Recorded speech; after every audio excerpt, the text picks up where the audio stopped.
This podcast is not meant to be professional advice of any kind. It is meant to be informative and entertaining. If you make any changes to your life, see the appropriate professional before you do so.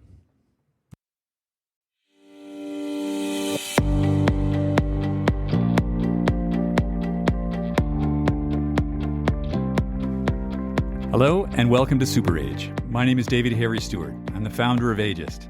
At Super Age, we help you live better and become the best version of yourself. And who doesn't want a Super Age? Welcome to episode 105 of Super Age Podcast. This will be dropping on October the 12th, 2022.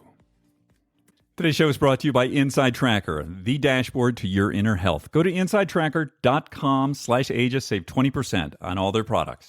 Today's show is also brought to you by Element, LMNT, my favorite electrolyte mix. It's what I put in my water in the morning, and it's what I put in my water at the gym. Go to drinkelement.com/Ageist and receive a free 8-serving sample pack with your first purchase. Welcome, everybody. I hope you're having a fantastic week. It's lovely here in the mountains of Utah. The trees are changing, and oh my gosh, like the mountain behind me is just a blaze of colors. Fantastic. And as I mentioned last week, so I'm going to do this, adult masters ski racing program.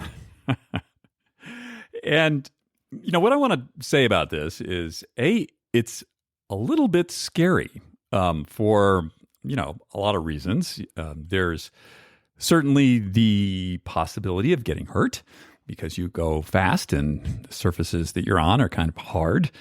I'm actually out. One of my goals this week is I have to get a race-approved helmet, and they're more like these motorcycle helmets. So, getting ready for that. But I think there's certain challenges that we have as athletes of a certain age. And I really push back on this idea of like, you're a senior athlete. No, I've just sort of, when I was like 60, I just decided, you're an athlete, so act like an athlete. And that's sort of what I've been doing. So, I've been training fairly seriously, like an hour and a half a day for the last, 22 weeks, I think, 6 days a week. So, the elements of challenge that we have at this age, if you're going to do something like I'm going to do, is, there's fitness elements, right? So that's strength. You need to have strong muscles, so you can not only control your body, but so if you hit something, break something, that's good. You need to have aerobic conditioning, which will involve how quickly your body can recover from being under some kind of stress. And all of these are, doable at this age. I would say the one that I find the hardest is VO max stuff, and what that is really like very high heart rate bursts of energy. I find that much more difficult now than 20 or 30 years ago. But we do it. And the other thing that I'm starting to focus on is the neurology of all of this. And one of the things that seems to happen as we get older is our reflexes get slower. And as Dr. David Hardy, who was on the podcast a few months ago, was talking about, there's sort of a friction, a dysfunction that happens in the cerebellum, and things don't connect quite as well. So what I've been doing is I've been using an app that Mike Roizen talked about last week called Brain HQ to help with the ability of my synapses to fire quicker. So to make quicker decisions and to be able to identify visual cues faster.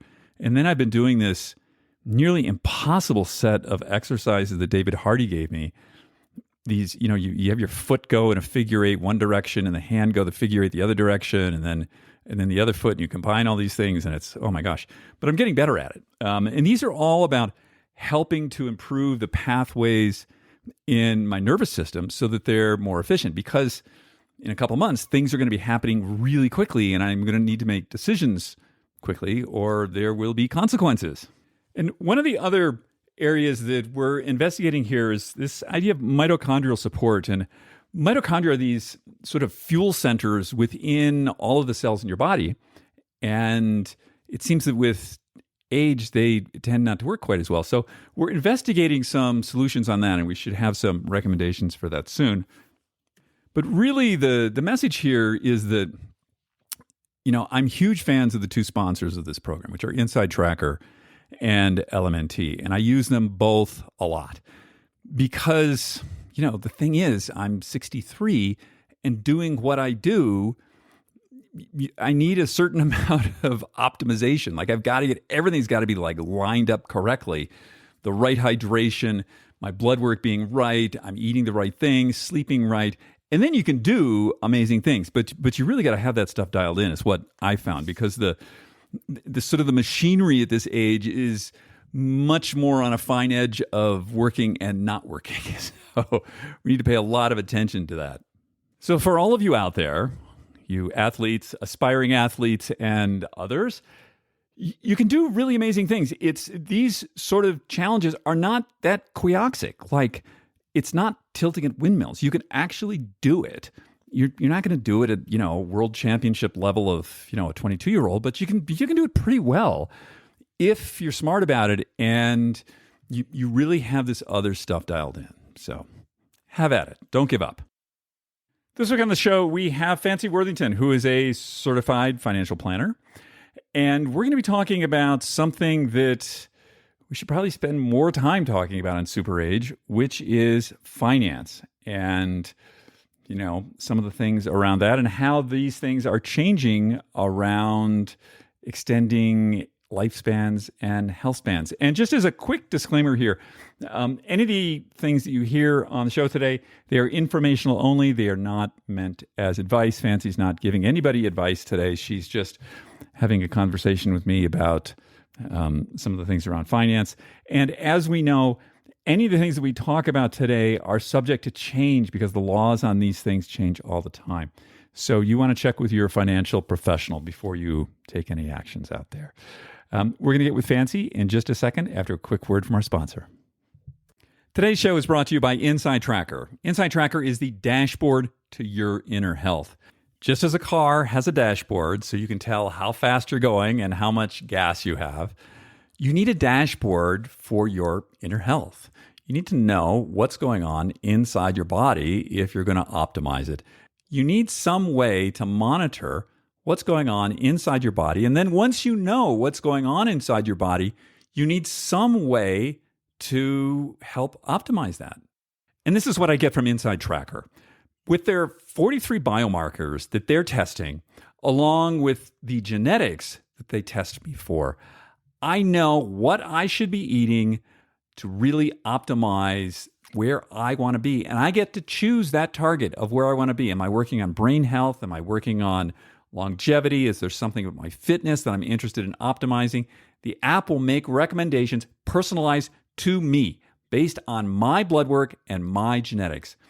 And that's something that I just think is invaluable.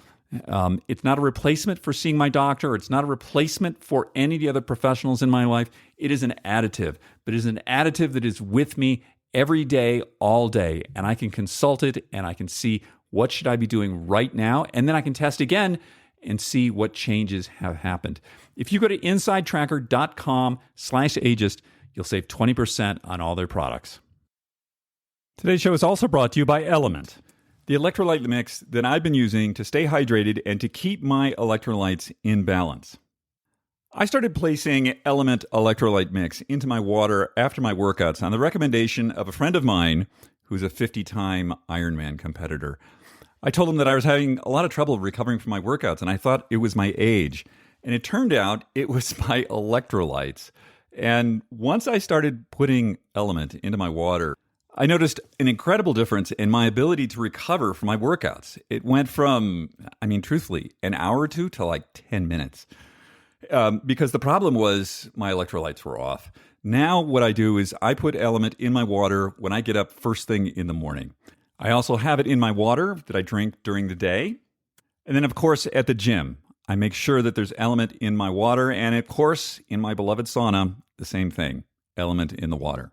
So it turns out that some of that brain fog and just muscle ache and sluggishness that I was feeling was not age-related. It was actually electrolyte related. We talk a lot about hydration on this podcast, but the electrolyte mix within that water is really critical. Right now, Element is offering listeners of this podcast a free sample pack with any purchase. That's 8 single-serving packets free with any Element order. It's a great way to try out all 8 flavors and share Element with a salty friend.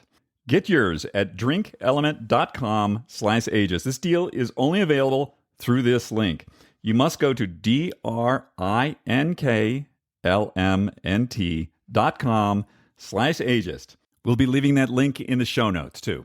After you check it out, let me know what you think about it. Did it make the change for you that it did for me? Hey, Fanci, how are you? I'm doing well. How are you? I'm doing great. I just came back from the gym, which is my happy place. And,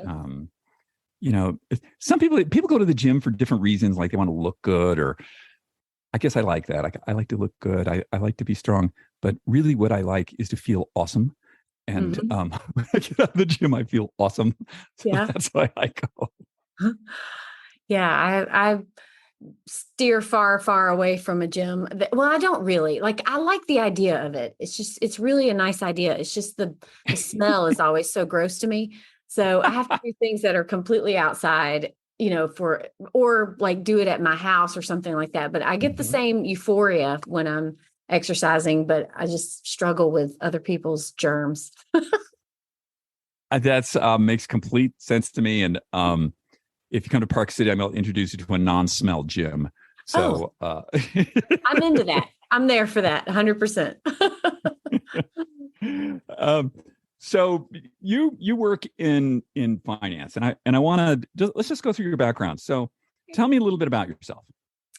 Well, I'm Fanci Worthington, and I live in Charlotte, North Carolina.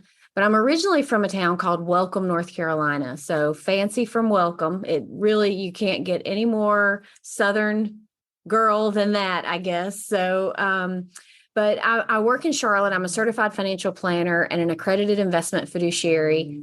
This is my 27th year in the business, and I thoroughly enjoy what I do. I'm very passionate about my career, and I get really excited about being able to watch people achieve their goals. After doing it for a long time, when you first start, you don't really get to see anybody accomplishing their goals. And then you stick with them for all these years and these things start coming to fruition. And now I'm actually working with some of the children and grandchildren of many of my clients.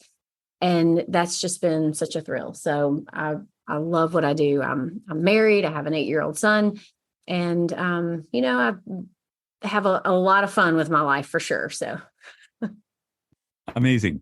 And one of the things that we want to talk about today is I feel that there's sort of one of the unsung legs of health span, longevity, actually having a good life is financial wellness. And they're not often tied together. And I thought we should help our folks tie those together today. And what we're seeing is people are expecting, some people anyway, are expecting to live longer. And I'm wondering how has to factor into your work, right? So talk to me a little bit about that. Well, I'm one of that school of thought that I'm going to live longer. There's not a woman in my family that's lived past 87 years old, which is the average life expectancy for women today. And I've already made up my mind that I'm going to live to 100. So I do everything I can to make sure that I'm focusing on that age 100, and all of my financial planning is around that age 100. But if you think about the medical advances that we've had and the way that people are taking care of themselves in a much better way. For example, I think it's only 14% of the population smokes or something. I don't want to cite that for sure, but it's a much lower number than, I grew up with, people smoking in the car with the windows up. So it's a much different time than we used to experience. And we're starting to see that come to fruition with longevity. And when you think about your money and how that works, there's some people that will never run out of money. They have plenty of money and they'll never run out of it. And it's about saving taxes for them. over a long period of time and maximizing that legacy that they'll leave. And then there are some people that they're very concerned about how the budgeting aspect of living too long is a major threat, and it used to be back in the day, it was more about your house burning down than how long you're going to live. Like that could cause financial ruin before insurance actually came around or something like that. Now the biggest threat to portfolios is living too long, because the 4% rules and the general rules of thumb that exist in the financial planning world do not actually expect you to live as long as people are starting to live now. So it is creating a shift in the industry itself. So, there's a lot of, in the insurance business, there's always what one is insuring against is catastrophe of some kind, like something Right. terribly bad might happen. But in this case, suppose something terribly good happens, like Fanci lives to 150. Exactly. Upside surprise. Yeah. So how does that factor in? Are you talking to people about, well, like, this is a possibility, this may happen?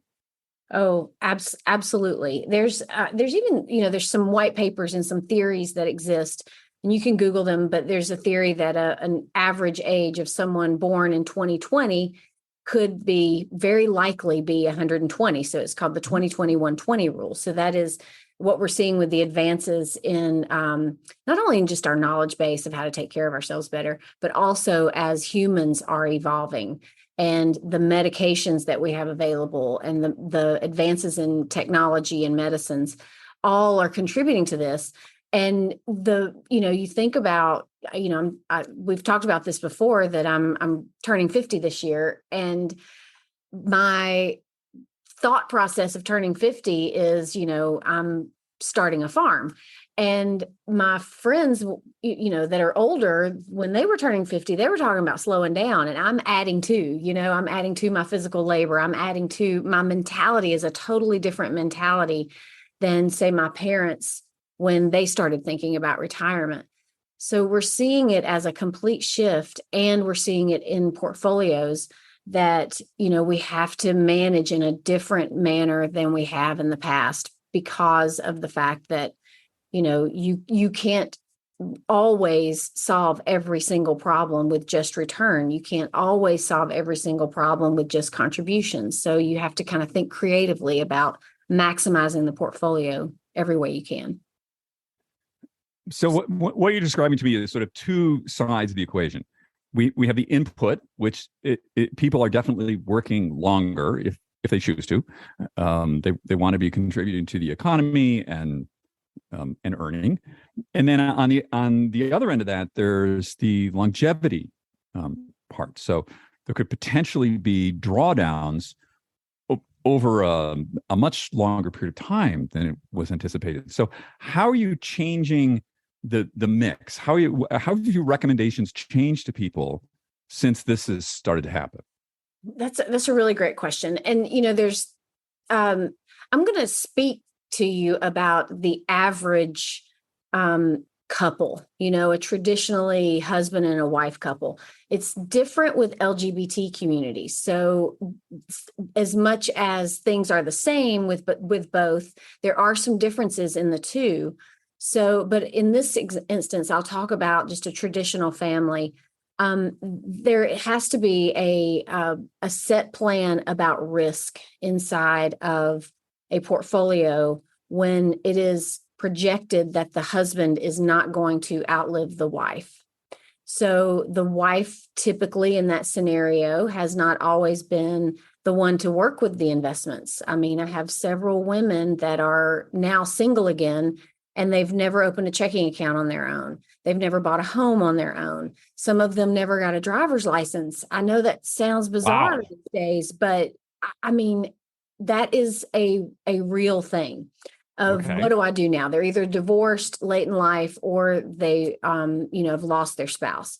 So that side of it, where the husband has sometimes been the person to give the financial planning advice in the relationship, is no longer there. And now, the traditional spouse has maybe managed the checking account and made sure the bills were paid, but never done the process of buying a home or selling a home or going out and buying a car for a first time. So that is one area that becomes crucial, because as we're living longer, even still, the males are traditionally not going to outlive the wife. So we have to plan around that. In LGBT communities, it becomes, and this is true in both, but this is especially important in the LGBTQ communities, is that long-term care becomes such a big issue, because many times those couples could be estranged from their families, and they may not have someone there. If it's two males, they could statistically die at the same time. If it's two females, then it could be statistically that, they're living much longer, and both could be in a long-term care facility at the same time. So long-term care is important in both scenarios, but it's particularly important in the LGBTQ community, because they could live for so long, and they may want to have some freedom of the culture inside of that long-term care facility. I had never thought of that. Wow. Yeah, it's Okay. it's completely different. And, I could be using my terms wrong, but it is truly, there's a big difference in how you plan for every single couple, and the decisions that you make inside of those portfolios. It has to do with risk, because typically, and again, it's different for everyone, but typically women are more risk adverse, and they want safety nets. And that's very hard to do if you're going to plan for 40 years of income versus 30 years of income. So how do you do that? This is what I want to get to. Yeah. So what's changed, Fanci? So, when I was born, my life expectancy was, I don't know, probably 78. It's much longer now. I don't know what it is. Right. Doesn't matter, because it's going to be past 100. We've already. I'm going to live a long time. Yeah. So, I come to you and say I'd come to you, decades ago, and say like, okay, let's make a plan. But now the plan's different, because right. I have this crazy delusion. I'm going to live a lot longer. So I'm going to say, Fanci, make a plan for me living much longer. So let's say, and both, the whole thing gets slotted up. So let's say I intend to be actively engaged in the economy till I'm 80, and I think I'm going to live to 115. Okay. So now, how is that different than someone who's going to stop earning at, say, 60 and expire at 78? How do you shift that? Well, I think now we're starting to see some of the tax rules around IRAs and the distributions of those IRAs. They're starting to extend those out to make it possible for people to continue to work and contribute for retirement. So that's very helpful. I think we're also seeing that in the Great Realignment, there are also a lot of people that are quitting their traditional jobs, and they're wanting to start something different or add to their additional job, add an additional job to their time frame. So this working longer becomes around passion, as opposed to, I have to do my time with my company because I'm loyal and I've got to get out at 65 and they're going to provide me a pension. And I use the pension and the annuity comparison similarly to each other, because so many people have such bad taste in their mouths about the word annuity, but yet they have the thought of having a pension. And well, this is pretty much the same thing. So, this idea that you would get from your company, the stream of income forever, and you can just live within that stream of income and your Social Security, and you've got it knocked out. It is not the case as often anymore. Number one, that there's pensions available, but then number two, that people just quit their job, put their feet up and garden. They're starting businesses. They're traveling. Now, like I have some friends that have, they own a condo on a cruise ship and they tour the world. And this condo that they own on side of a cruise ship, they're just full-time cruisers.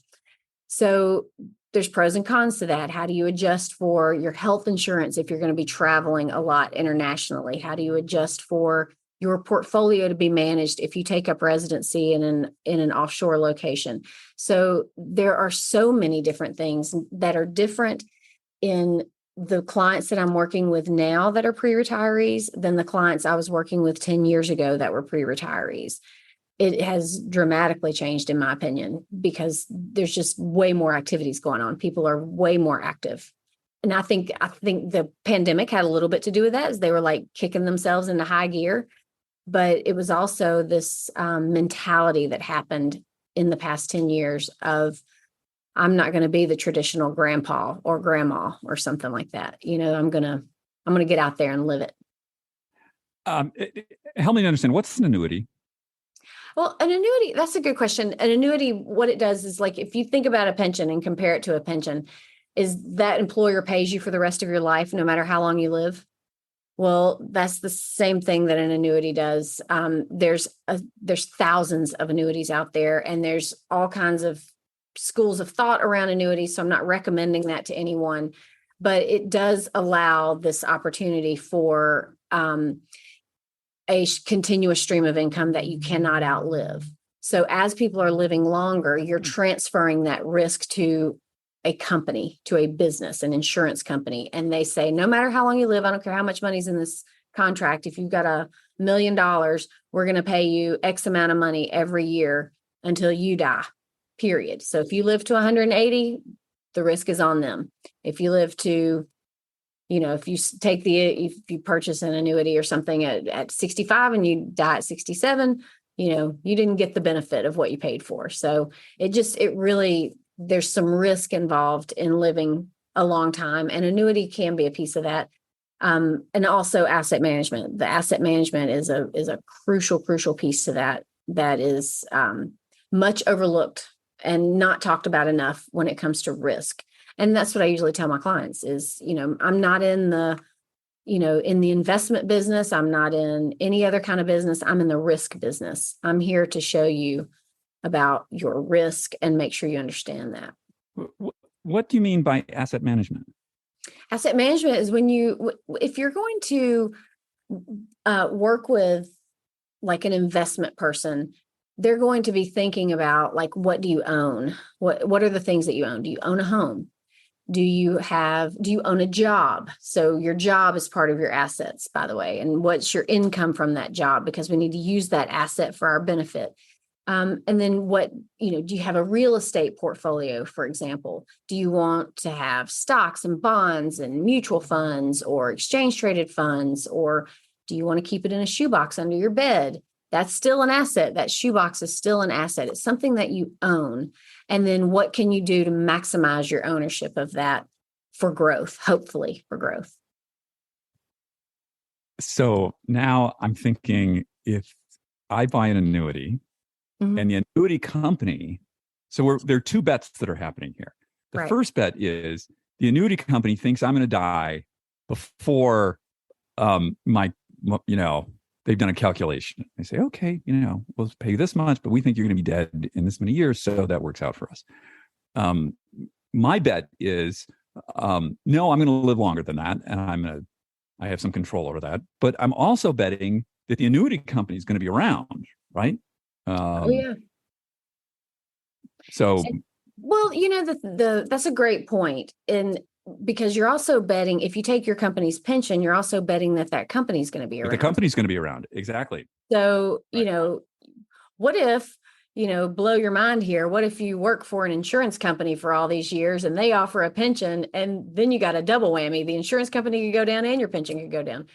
But and we have seen a lot of adjustments in the traditional pension world as of late. With the airlines, you hear about the airlines a lot. It comes in the news because it affects everyone with their travel. They're picketing right now, like as we speak. I think Delta is doing a walkout today. So all of those things have to do with risk. Is that they were not prepared for the risk of them canceling the pensions, and they were not prepared for the risk of being this late in the game of pre-retiree, and then their pension gets readjusted. And those can happen. So you have a risk no matter what when you think about who you're transferring your retirement plan to. If you're going to transfer it to Social Security, you have a risk that they could extend when you can take the Social Security, or how much you'll receive from the Social Security. So all of those things have a risk to them of the likelihood of paying. And an insurance company, that you look at the ratings of those insurance companies, if you're going to purchase an annuity, and I'm not promoting one over the other, every person is different and every person's ability to tolerate risk is different. So, but if you're looking at annuities, you definitely want to pay attention to the ratings of those, but also know that it's a contractual agreement between you and an insurance company. It's contractual. You have a contract, a binding contract. So if that were to default, you need to know what happens should that default. But the same thing could happen to your company that you've worked for 40 years, by the way. So you want to know what your caveats for protection of your retirement plan is in your older ages, that you're in case they go bankrupt. You want to know about that. So I want to circle back to this, what we were talking about earlier about if you have a traditional couple, and the guy manages all the finances, whatever. And so the guy has the relationship with the financial advisor, the investment advisor. Guy dies, and now the wife steps in, who probably has a very different worldview than the guy. So what happens then? It's interesting. Most women, after they lose their spouse, change financial advisors, because during that time frame. Really? Yeah. All during that time frame of all those years, they didn't really have the relationship with that advisor. Right. It was typically a male. Now, I say all this stuff, we're talking about traditional stuff, but in my household, it's just the opposite. My husband handles the cash flow. He could not tell you the first thing about an exchange traded fund or a stock or a bond or the differences. He could never tell you any of that stuff. And so my household is totally already the exemption to this rule.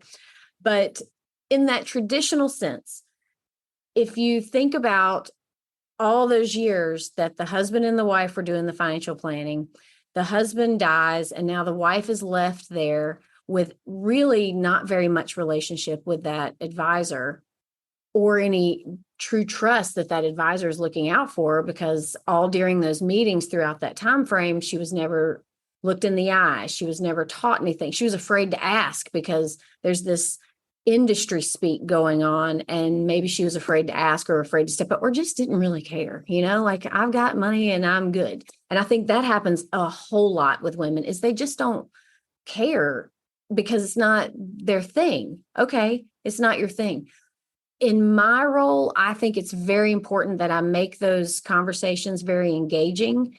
And I think it's very important to make them have a little extra fun factor to them, so that there's a reason for someone who, whether it's the male or the female, and it happens on both sides, by the way, so that they actually do care and they actually learn something when they walk away from that meeting. So it's very important to me that we play, I call them games. I think they're fun. Maybe I'm a nerd, but I try to make sure that we play some financial planning games along the way, so that it really does help both parties come on the same page together. Okay. I've sat in these meetings before. I've never experienced the fun factor. You haven't? Oh. No. Oh. What? What's the... Help me out with that. There's one that is probably, it's probably the most impactful. I have the most fun doing it, and the couples have a great time doing this one. But I take, I have flashcards with different financial planning goals that many people have. It might be, depending on the age, education funding, or it might be buying a home, or it might be retirement, or it might be travel, or whatever. And I give each husband, I do this with all couples, by the way. I don't do this with just the traditional, but I give them each a deck of those cards, and then I make them turn their backs to each other and put them in order of importance to themselves. And they get about 5 minutes. They can't peek, and I've typically accused them both of cheating, but they put them all in order with each other. And then we turn around, we have a big reveal. And I've never yet had the husband and the spouse be on the same page. Not one time. I got to do that with my wife. It's phenomenal. Interesting. And then all of a sudden, the spouse of this couple is sitting there and she's going, what do you mean retirement's number one? It's more important that we make sure the kids are taken care of. Or it's sometimes even more so is that cash flow to the person that's managing the bills every day, very important cash flow. Whereas the person that's doing the long-term financial planning may say, no, our return on our portfolio is way more important. So all of a sudden they start talking about things that they had never even thought about talking about before. So that's one of the most fun and most entertaining meetings that we have. We usually do that in the first meeting when we're getting to know each other, because it's a great icebreaker between all of us. And, we all of a sudden the dynamic of the entire meeting changes. Remember the Newlywed Game? It's like that. Yes. Like that, right? So you said that IRA rules are changing. Yeah. What's happening? Well, in the past, and this was very common, that you could pretty much leave money to generation after generation after generation without any distributions coming out of that generational wealth. So it could stay sheltered for many, many decades. And, the phrase old money, you hear that a lot in the South, by the way, that person's old money. So you have this generational wealth that can be passed down and passed down and passed down. The laws are definitely changing around that. There are still definite strategies to do those types of wealth transfers, but they are definitely, altering the ability to be able to just indefinitely pass money down throughout generations without there being any taxation of that money. But I will tell you that there's also some big benefits, is that life expectancy can play a big role in when you inherit an IRA, depending on the person and the strategy that you use with that. Those rules have changed for the better, and some of them have stayed the same. So there's some great strategies around that. And there's also some newer things with opportunity zones and the ability to help different areas in your community and still get some tax benefit from that. And that's more for, larger wealth portfolios. And then for the average wealth portfolios, there's still quite a few strategies that are out there that are not being really touched that much. For example, the Roth IRAs, those are actually being encouraged a little bit more, and it stays on the table. It's always on the table to be changed. But I always say that that's their negotiating power, because nobody really wants to change those, that they'll put it out there and they'll say, we're going to take away Roth IRAs and Roth 401ks, and we're not going to have that. Well, they put that out there so they can say, okay, well, we'll keep the Roth 401k as long as you give us this tax increase over here, or something like that. They put it on the table just so it's a bargaining chip. And it always gets a lot of press. They're going to take away this, or they're going to do this or something. And it's a bargaining chip. So could change, of course, but right now those are still some very great opportunities to be able to manage your portfolio. And I call it putting yourself in control of your taxes. So creating a dynamic tax control triangle. And if you're in control of how and when you pay taxes, that's one of the best things you can do, no matter what your asset structure is, no matter what your wealth number is. Wealth is different to different people. So whatever that number is for you, there's still quite a few ways to manage that. Okay. So if the government's going to force me to take money out at some age, whatever that is, isn't that going to cause me anxiety that because I'm going to live to 120, there might not have any money left at 120? They're just forcing you to pay taxes on it. They're not, yes, you're having to take some of that money out, but if you're leaving it in that account and not using it, you're also not getting the use of that. Oh, okay. So I get it. So I pay tax on a certain amount of money, but I keep the money in the account. Yep. Oh, well, okay.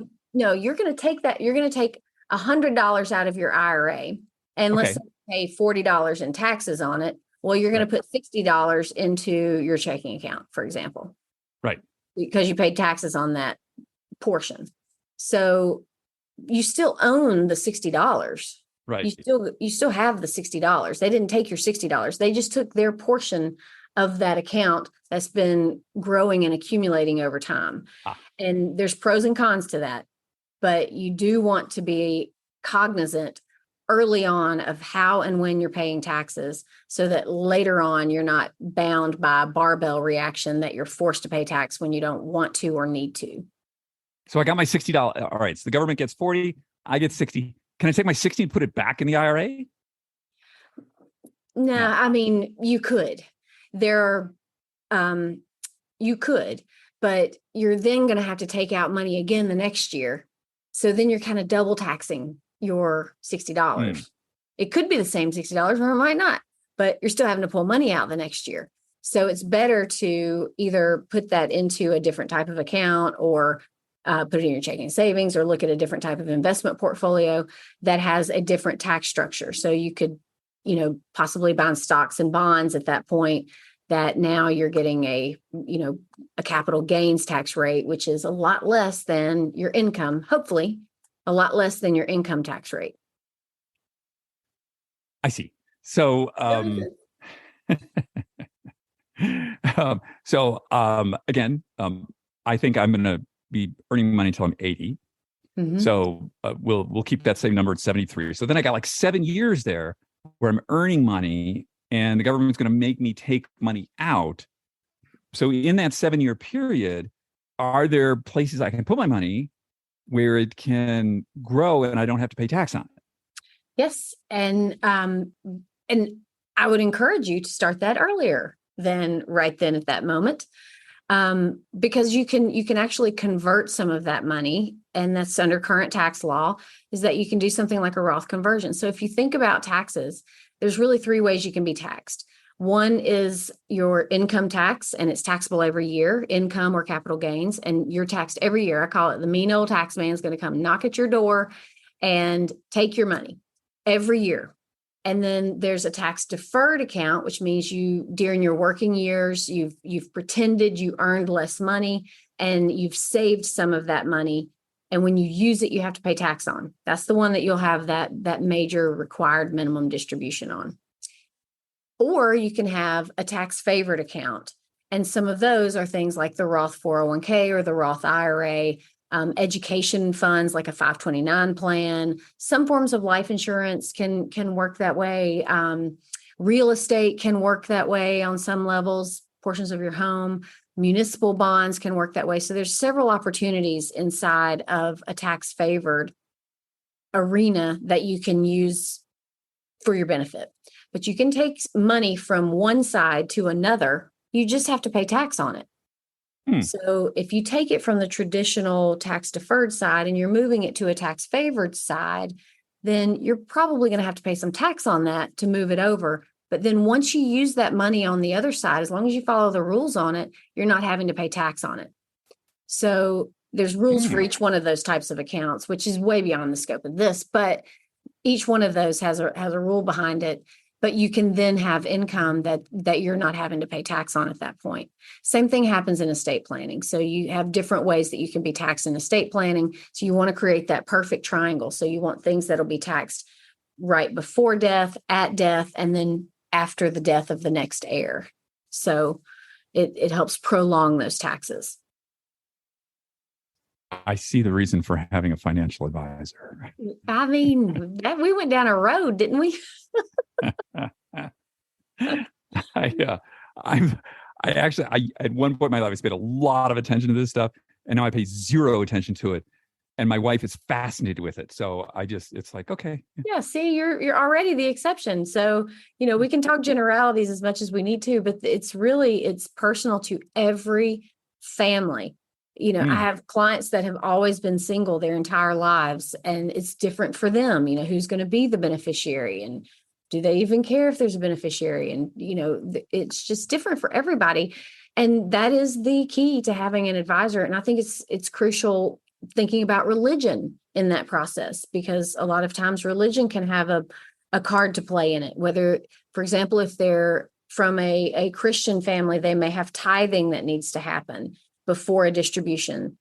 There also may be certain religions where you can't earn interest. You can't have a dividend being paid to certain religions. So being able to adjust and adapt to every person that you're in front of, I think is a very important piece, because, it would be terrible if the only thing that you went to see an advisor for, they can't help you with, or they tell you something that you fundamentally do not believe in. Okay. So next big question. Okay. We talk a lot here about medicine and doctors and science and all that stuff. And the big personal responsibility in that is finding the right person to talk to, right? Right. It's not all doctors are the same. And for some reason, people spend a lot more time researching their plumber than they will their physician. So, you got to get the right doctor for the right thing. And sometimes it's hard to do. How do I find a financial advisor? How do I go about that? Okay. So that's a great question. And it is, again, a personal choice. You want to be with someone that you like and trust. If you don't like them and you don't trust them, you're always going to be Googling the advice that they're giving you.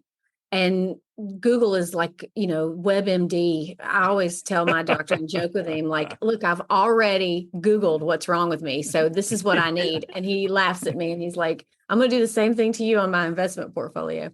So, you want to be careful of that loophole. And I have this rule of thumb, and it's so contradictory to itself, is that anyone that is telling you that all of a certain type of investment is bad is not somebody you want to trust. So, for example, or saying that the only investment that they're recommending is the only way to do it. I get really weary of the onlys of this world. And so saying that all annuities are bad, or all life insurance is bad, or all stocks and bond portfolios are bad and too high risk. There are caveats into each thing that's on the shelf that could fit someone individually. And so I think it's important to work with a certified financial planner or someone that has an advanced designation, because they understand that philosophy, that there's a reason why these products are on the shelf. And so we need to have a good question and answer conversation before we start just slinging out products. I don't know if you ever saw Doc Holliday, that movie where Michael J. Fox slides into the booth and the guy sits down and says, "You look like about a $250,000 UL," and never even met the guy. And so you want to be leery of somebody that leads with some type of product. I think that's, I think first let's get to know each other and see if you like me and I like you. Let's ask some questions from each other, learn, if we're a good fit, because I don't know of any financial planners, and I have a pretty tight circle. So maybe I don't have a broad enough circle to know the ones that are Weasley or something. I just really don't know those people. But everybody that I work with, if they're not a good fit for somebody, they recommend somebody else for them. So if you can have good, candid conversations with your financial planner, I think that is a key to it. And not every financial planner is working with you on a budget. I think that's something that higher income earners and higher wealth caveats, they think that a financial planner is only for people that need help growing their assets, and they've got plenty of money. And then on the other hand, I think people that are just starting out think, oh, a financial planner is only for the rich people. And so I think it's best to interview someone, have a good conversation, and then let them guide you on if they're the right person for you, and if not, who is. How does a financial planner get compensated? They can be compensated a couple different ways. There's some, I would say most financial planners are either fee, they can just charge a fee on an annual basis, or they can charge a fee and a commission. I don't have a preference on which one is right. I feel like somebody that works with somebody that's qualified is going to be better off no matter how they're compensated. But if I'm disclosing if somebody's going to disclose their financial life to me, I want to disclose mine to them. So I'm always upfront about what's right for them. And how I work with clients. I think that so many times we see this propaganda on the web that the only way to do something, again, the onlys are big red flags to me. The only thing to do is work with a fee-only advisor. And then you hear the other side of it. Well, what if somebody's just starting out and they need $50 a month going to an IRA? Is that fee-only advisor going to help that person? Probably not, because their fee is probably $10,000 or $15,000 a year. So then I think it's probably better for a commission to be in play. Let the company pay that person. So I don't have a preference. I think it is individual, and I think that there's a lot of great people in my profession, and I don't know people in my profession that don't do what's right for their clients. So maybe I'm just idealistic. Maybe I am. You hear about it all the time, but I've never met somebody that I think would be a scoundrel or something. I think my colleagues in the field are wonderful people, and they really are passionate around helping clients. This is fantastic. I really think that this is just like one of those sort of overlooked. There's just like not an overlap between the idea of like health span, lifespan, and then finances. It's like it's an entirely segregated thing.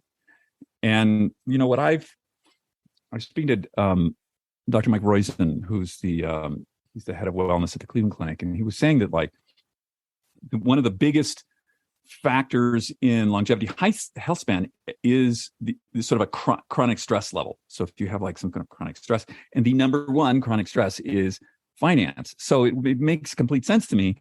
Reduce your financial stress, and you're probably going to live, if not longer, at least happier. And people need to look at this. And I'm not sure there's a lot of crossover there.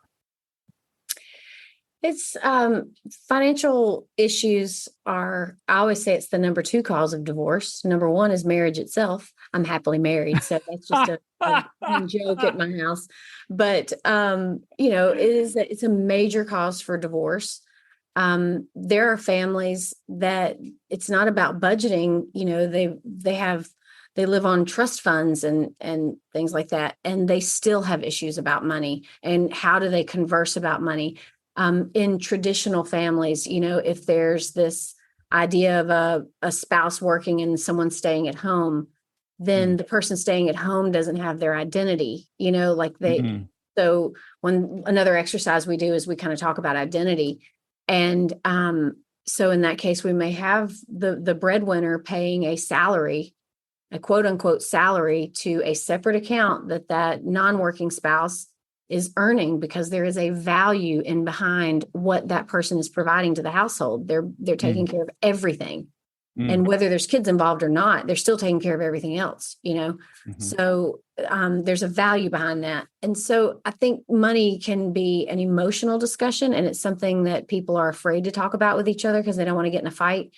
And that's another area where an advisor can truly help, because they've worked with so many people that they can kind of help maneuver those conversations that are sometimes just, they don't know how to start talking about it. And so let somebody help you start talking about it, in a much more comfortable way.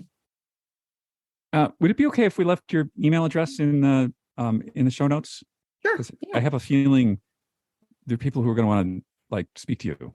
Oh, yeah. Sure. No problem. And they can also find me on LinkedIn. So I'm probably the only fancy on LinkedIn. I've never done that. I've never tested that theory, but if not, I bet I'm the only fancy with an I. So, yes, of course, if anybody has any questions, or if you live somewhere in the country, you can ask me and I can try to help you find someone close to you if you want that. So, I think that it's a very valuable piece of living longer is removing your stress. Take your stress away. And if your stress is about money or family dynamics or who's going to inherit what and those types of things, let somebody help you. It's so much easier. That's right. Hire a professional. Yeah. Fanci, thank you so much. I appreciate your time. I happen to love your name. I think thank you. I think you're sort of like, you have the sort of name, it's like Beyonce or some, like you can go like, you're like it's a single name, right? Yes. It's not a multiple name. It's really good. I've never been compared to Beyonce, and she is the Take queen. it. She is the queen. So She's amazing. yes.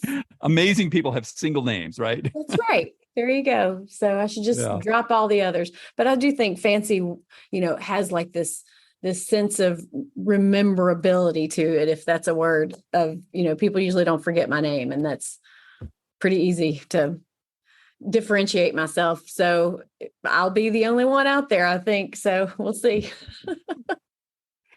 Awesome. Thank you much for joining us today. Right. I really appreciate the information. Much. I appreciate it too. All right. Bye-bye. Bye. Thank you all for joining us on the show today. And a big thanks to our sponsors, Element, LMNT. Go to drinkelement.com/ageist. Get a free sample pack with your next purchase. And of course, Inside Tracker, which has really been keeping my body on track for the last couple of years. It's invaluable. I use it every day. It is the dashboard to my inner health. Next week, we got a special show coming up. Everyone, have a wonderful week. And if you have a moment, please leave us a rating. Wherever you're listening to this show, you can leave us up to a 5-star review and leave us a comment if you like. And if you want to get in touch with me directly, david@superage.com. We can talk about whatever you like. Have a wonderful week, everyone. We'll see you next week. Take care now.